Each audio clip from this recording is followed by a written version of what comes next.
আজি যেহেতু স্বাধীনতা দিৱস গতিকে দেউতা আৰু বাবু একেবাৰে ৰাতিপুৱা ওলাইছে স্কুললৈ। মই যে ভিডিঅ' কৰিছোঁ সি আকৌ লাজতে এনেকৈ ওলাইছে, মানে সোনকালে গৈ সোনকালে কামখিনি কৰিব। 15 আগষ্টত দেউতা লৈ গৈছে, ভাবিলোঁ অকণমান ভিডিঅ' কৰি দিওঁ। আৰু সেইখনে আমাৰ ঘৰ দেই, মোৰ জন্ম ঘৰখন। ইয়াৰ পৰিৱেশটো সেনেকুৱা দেখিছেনে, ৰাতিপুৱা মানে ইমানেই বেছি খৰধৰ হয়। এতিয়া 6:30 বাজি গৈছে, 7টা বাজিল নেকি। চাওকচোন ৰ'দটো কিমান চোকাকৈ ওলাইছে। সেইখিনি সময়তে দেউতাহঁত ওলাইছে যাবৰ কাৰণে, যিহেতু পতাকা উঠাব লাগিব, গতিকে সোনকালে ওলাইছে। এয়া তাৰ হাঁহি চাওকচোন।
কি যাবি ইফালে হা।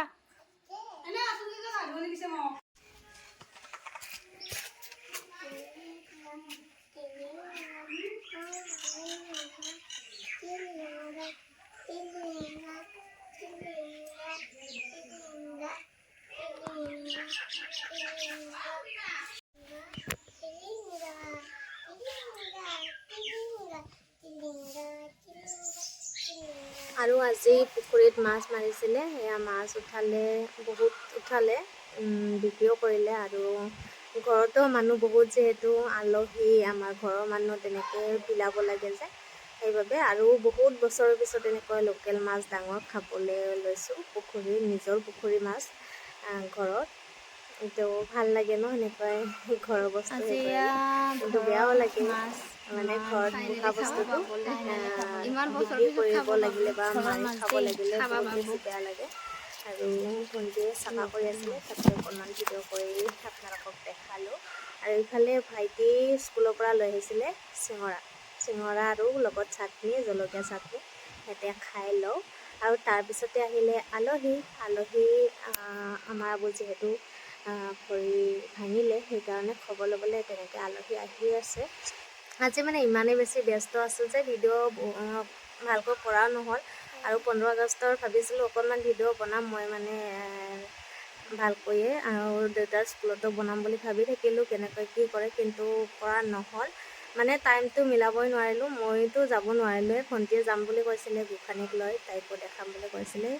ৰাতিপুৱাই যিহেতু ৰাতিপুৱাৰ ভাগতে দেউতাহঁতে সেইখিনি কাম কৰিলে, সেইকাৰণে সেইখিনি কৰা নহ'ল। এতিয়া আৰু দুপৰীয়া ভাত এয়া মানে সাজিলেও আৰু অকণমান বঢ়াই দিলে, যিহেতু আলহীও আছে, ঘৰৰ মানুহো তেনেকৈ বহুত হয়। বাকী ভিডিঅ'টো আছিল ইমানে, আশা কৰোঁ সকলোৱে শেষলৈকে চাইছে। নেক্সট ভিডিঅ'ত লগ পাম, আজিলৈ আহিছোঁ, বাই বাই।